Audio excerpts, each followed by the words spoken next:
pouco mais... Tudo bem? Ok. Muito bem, olha, primeiro obrigado pela vossa presença aqui, chamados assim de emergência para cá estar presente. A nossa questão fundamental hoje, queria dar a conhecer a comunicação social nacional e internacional e ao povo moçambicano também, que acaba de fazer uma submissão à Assembleia da República, para a Presidente da Assembleia da República e também para as 4 bancadas.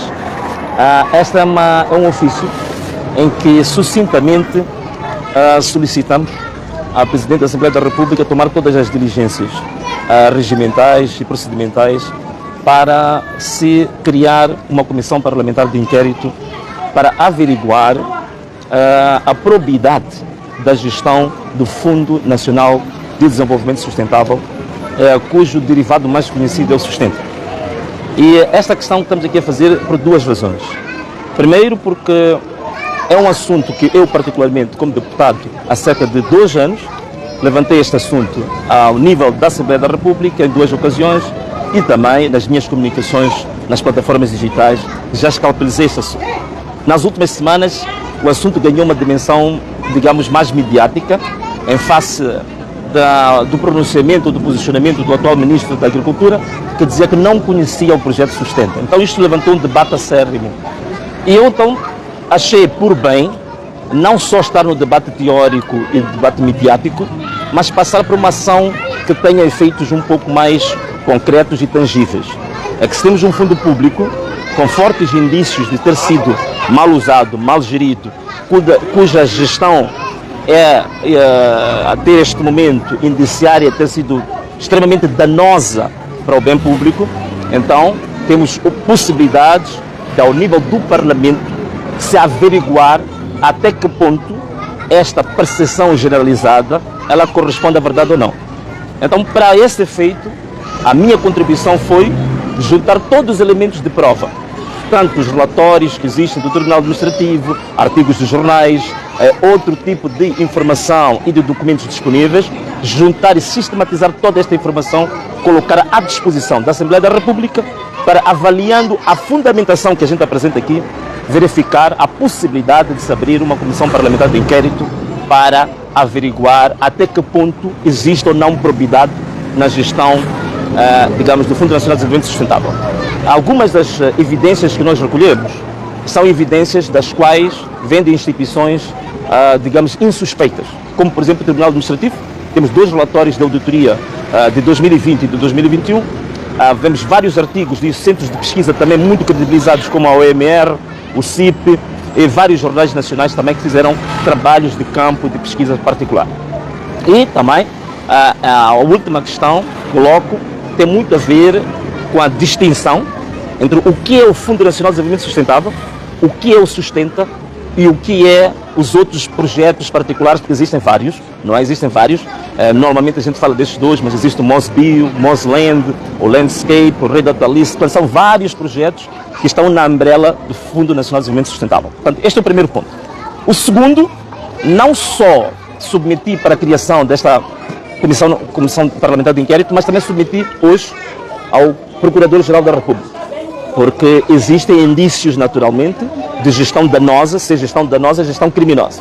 Que se gestão criminosa significa que a Procuradoria-Geral da República tem, digamos, todos os instrumentos legais para dar impulso, digamos, a uma investigação e ver se há matéria indiciária suficiente para a abertura de um processo e começar. Portanto, são duas dimensões em que tratei a questão do Fundo Nacional de Desenvolvimento Sustentável, ou mais conhecido pelo projeto mais famigerado, que é o Sustenta.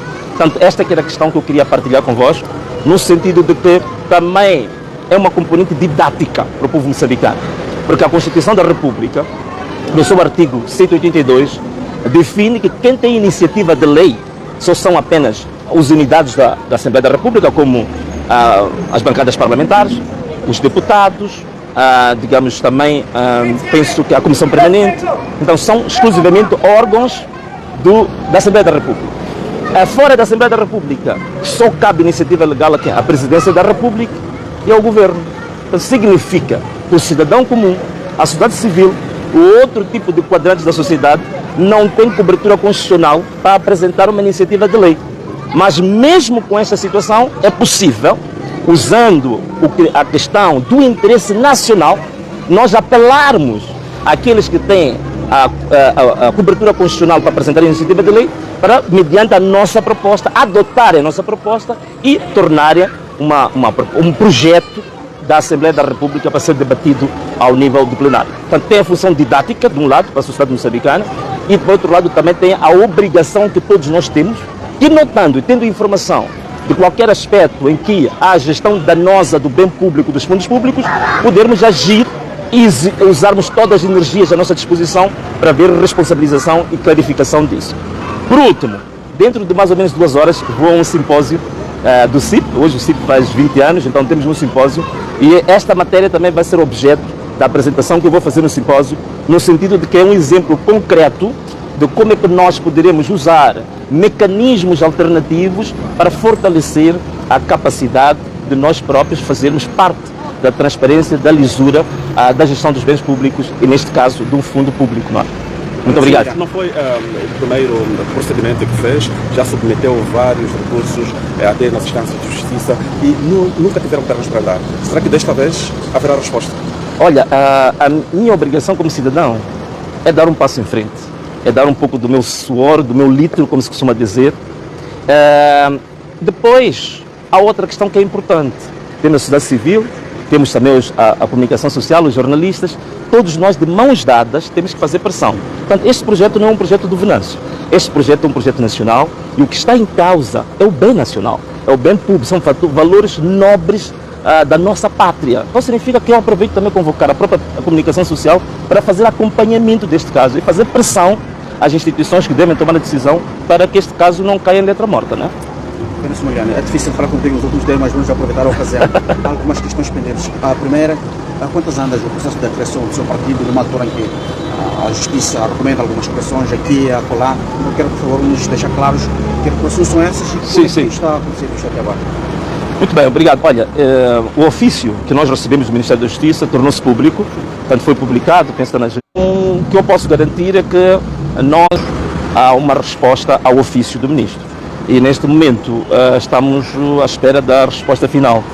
Podes-me perguntar, mas que resposta que vocês deram é que também neste momento houve necessidade de haver alguma reserva, tanto da parte do Ministério, se forem ver, o próprio Ministério praticamente reserva-se muito a entrar em detalhes. Então nós também queremos ser leais a esse princípio, mas muito brevemente vamos ter a resposta do Ministério. Mas nós já submetemos a correção de todas as irregularidades que foram indicadas pelo Ministério da Justiça. E segue o processo de diálogo nacional inclusivo, fala-se tanto que Venâncio Mondlane deve fazer parte, já foi contactado por quem de direito, o Presidente da República, assim como a Comissão Técnica, tem interesse de fazer parte, e por outro lado a questão do Conselho de Estado, por inerência, Venâncio Mondlane já lá deve estar. Já foi contactado, convidado pelo Presidente da República ou outras partes interessantes neste processo? Não, ainda não fui contactado, não fui notificado de forma alguma sobre a Comissão Técnica, tanto a questão do Conselho de Estado também não, mas em relação à Comissão Técnica, no último encontro que nós tivemos na Presidência da República, nós colocamos esta questão perante o chefe do governo e também os facilitadores, que nós, apesar de ainda o nosso partido estar em processo ainda de registro, nós tínhamos manifestado interesse de alguns membros do nosso próprio projeto político integrarem a Comissão Técnica. Esta pretensão nossa foi acolhida, mas sobre a condição de ouvir os partidos que já estão integrados. Como a plataforma era partidária, disseram que, bom, em respeito ao critério partidário que foi usado, temos que consultar os partidos se estão de acordo ou não. Então nós, até este momento, nós não temos ainda resposta relativamente à pretensão de participar, mas nós temos interesse em participar. Em relação ao Conselho de Estado, sim, o Conselho de Estado não é uma questão, discutível, não é um almoço grátis, portanto não é nenhuma generosidade, é por direito. Portanto, a Constituição da República que dá esse direito. Agora, ainda não fui notificado, até este momento, não sei as razões concretas disso, mas se vou, talvez essa pode ser outra pergunta, se eu vou tomar assento ou não, essa é uma matéria também está em reflexão. Há quem diz, há juristas que dizem que não é preciso tomar assento, porque se já vê na Constituição a entrada é imediata. É como aquilo que em informática chama-se de o default, né? Apesar daquelas operações que elas já existem por si só. Quando você compra um celular, já sabe que em princípio ele já vem com software, portanto já não precisa de comprar software para o celular, ele já está lá. Então, em princípio, a partir do momento que a própria Constituição da República coloca isso como a posição por inerência de funções, significa que não depende da vontade particular de ninguém, depende apenas do visado, de ir tomar assento ou não. Há quem defende essa posição, mas há quem diz que não, tem que se formalmente tomar posse, assinar o termo de posse, mas de uma forma ou de outra, é uma matéria também em reflexão, é uma matéria que a nível do nosso projeto político estamos a discutir isso já desde ontem. E hoje vamos ter mais um encontro que é para concluir o nosso posicionamento definitivo relativamente a isso. E sobre os últimos 2 encontros que manteve com o Presidente da República, levantaram grande curiosidade para os seus seguidores. Será acertado algum acordo com o Presidente da República, do ponto de vista de segurança, a sua própria integridade física? Não, não. Em relação à minha pessoa, aproveito até agora as câmaras de televisão e eu vi aí um entertainment, um apresentador de televisão até a fazer uma piada, dizer que o meu operador esteve lá a entrevistar o Venâncio, se eu estivesse lá eu ia perguntar ao Venâncio se ele comeu ou não comeu. Quer dizer, no sentido de que houve algum benefício particular para mim. Quero vos garantir aqui, de olhos bem abertos, é olhar sem nenhum receio. Eu não pedi e não exigi e nem vou exigir nenhum benefício particular à minha pessoa. Seja em matéria de segurança, seja em matéria financeira, seja em matéria econômica, seja em matéria de qualquer benefício material ou de qualquer outra forma. Não tenho interesse nenhum em benefícios particulares. Agora, o que eu pedi, o que nós colocamos, o que foi acordado, é haver celeridade no processo da amnistia relativamente às pessoas que estão detidas, são mais ou menos 4.000 pessoas. Tem que haver celeridade na instrução ao Serviço Nacional de Saúde, que é um serviço público, para se garantir tratamento médico e medicamentoso gratuito a todas as pessoas que foram feridas durante o processo das manifestações. São mais ou menos 2.000 pessoas. E também garantir compensação às famílias que perderam os seus garantes de sustento. Portanto, há muitas famílias que perderam pai, que garantia o sustento da casa. É preciso, isso é uma obrigação do Estado, nós entendemos que é uma obrigação do Estado, compensar estas famílias que se encontram nessa situação. E, por último, talvez possa dizer que também essa situação que nós tivemos aqui a levantar, que é exatamente passos concretos para o tal aspecto inclusivo do debate, do diálogo. Então, o aspecto inclusivo do diálogo significa integrar a parte do projeto político do Venâncio Mondlane. Portanto, é basicamente isto que nós discutimos no outro dia. Outro aspecto importante que esse se concretizou, os outros estão pendentes, portanto, até esta altura ainda não estão operacionalizados, mas também houve um comunicado em que o comunicado fez referência que havia necessidade de o espírito do diálogo a nível central ser transmitido também para nível das províncias e dos distritos. Significa que o meu projeto político a nível dos meus coordenadores provinciais e distritais, a partir daquele comunicado, ficavam com mandato de submeterem ofícios aos governadores provinciais, aos secretários de Estado, para terem encontros para operacionalizar os consensos, sobretudo na matéria de segurança. E isto já foi feito em todas as províncias, já submetemos cartas em todas as províncias para que comece também esta coordenação, não só a nível central, mas também a nível da província e do distrito, como forma de, em definitivo, nós garantirmos a estabilização, a paz e a tranquilidade no território nacional a todos os níveis. No entanto, o documento já foi assinado com a sua ausência. O diálogo político foi assinado a 5 de novembro. Não era de março. 5 de março. 5 de março foi no dia. Não estava, não fez parte. Assim não fiz parte, porque nesse dia eu estava a sofrer um atentado, né? Não tinha como estar a assinar o acordo e ao mesmo tempo estar a esquivar as balas da UIR. Portanto, foi um dia que ali no Expresso, a caravana que eu vinha, em que estávamos praticamente festejando, estávamos ali praticamente ovacionando com a população. Portanto, era um festejo, era um cortejo, digamos, de festejo com a população, cantando. A UIR atacou com balas verdadeiras, vocês sabem, as vítimas foram causadas e eu estava naquele dia, naquela caravana. Foi assinado este acordo com a sua ausência, não participou do diálogo? Não participei do diálogo, ainda não participei até este momento. E eu, como estava a dizer, que havia interesse em um projeto político fazer parte deste diálogo. Nós colocamos esta pretensão no último encontro que nós tivemos na presidência da República. Portanto, até este momento não há resposta em relação a isto. Ok, muito obrigado, está bem? Fiquem bem, já, tá bom. Vamos juntos. Até já.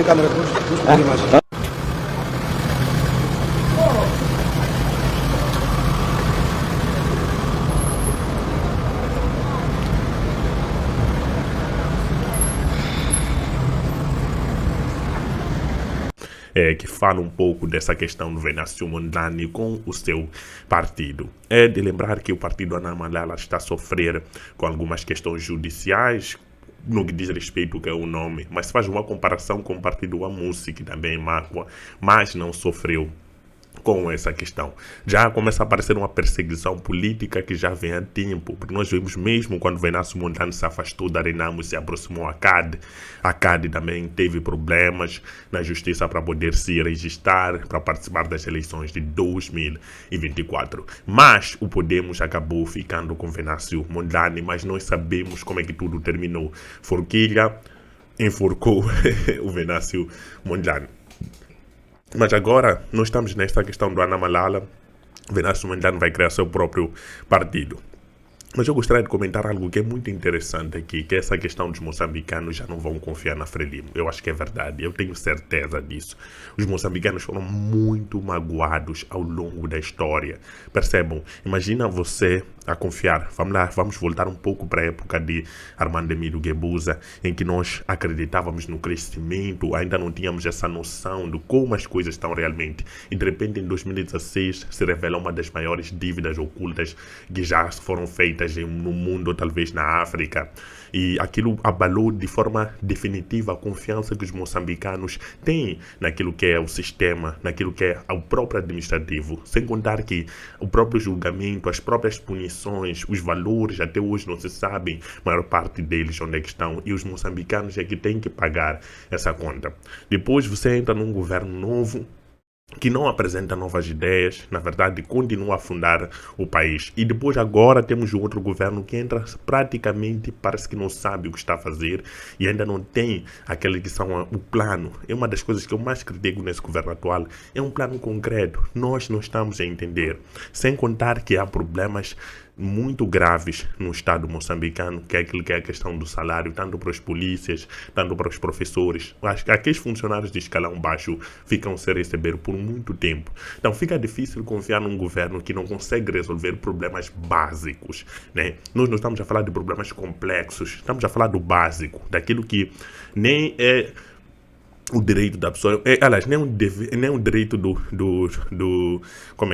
Estado, é um dever que o Estado tem para com o cidadão. Então, se isso falha, as pessoas começam a já duvidar. Sem contar com as obras, as portagens, que muitas vezes os moçambicanos pedem uma explicação porque esses valores da portagem, algo que só foi feito depois que os moçambicanos começaram a entrar em greve em relação às portagens. Então, são vários fatores que estão acumulados para que a confiança de Moçambique possa degrecer. O que pode se fazer agora neste governo é tentar, de certa forma, minimizar aquilo que foram os danos feitos ao longo desse tempo. Não parece que é isso que está a ser feito. Parece que as coisas continuam na mesma, nada está a mudar de forma concreta. Nós sabemos que nada vai mudar do dia para a noite, mas pelo menos perceber essa mudança básica. Nós vemos as linhas aéreas de Moçambique estão numa situação muito pior. Nós vemos o nosso presidente alugar jatos por milhares de dólares por hora, enquanto Moçambique precisa do básico. Professores estão sem salário,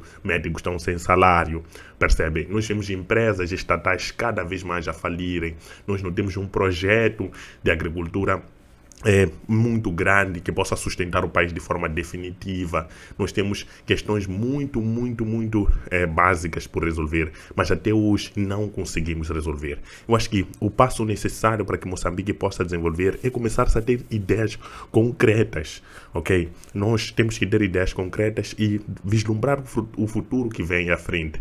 E outra coisa, temos que parar de oferecer contratos que não valem a pena. Outra questão também, conflito em Cabo Delgado. Não se tem um plano concreto, nós criamos uma dependência com os países de fora e essa dependência cada vez mais nos afasta daquilo que seria a glória ou a vitória perante este conflito. No Moçambique está a depender muito de forças de Ruanda, está a depender muito de doações internacionais, percebem? Sendo que Cabo Delgado é uma província super importante para Moçambique naquilo que diz respeito aos recursos, naquilo que diz respeito à própria província, porque tem muito potencial agrícola, muito potencial silvestre, existe muita coisa a ser explorada nesta província. E nós, de certa forma, é como se estivéssemos a desistir. Sem contar com o nível de censura, quando teve a questão das manifestações, a censura que teve, corte de internet, às vezes fazem coisas e não dizem o que está a acontecer.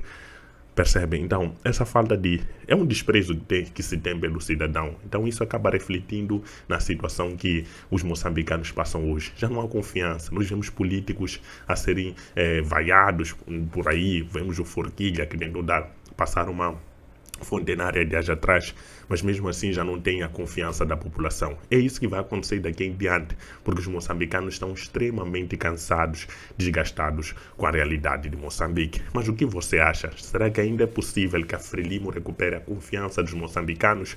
Ou essa confiança já foi completamente perdida com tantos anos de má gestão e tantos anos de perdas que aconteceram aqui em Moçambique? Coloque nos comentários, por favor, a sua opinião. Não esqueça que o lema do canal é Olhar África, é uma perspectiva africana. Tchau!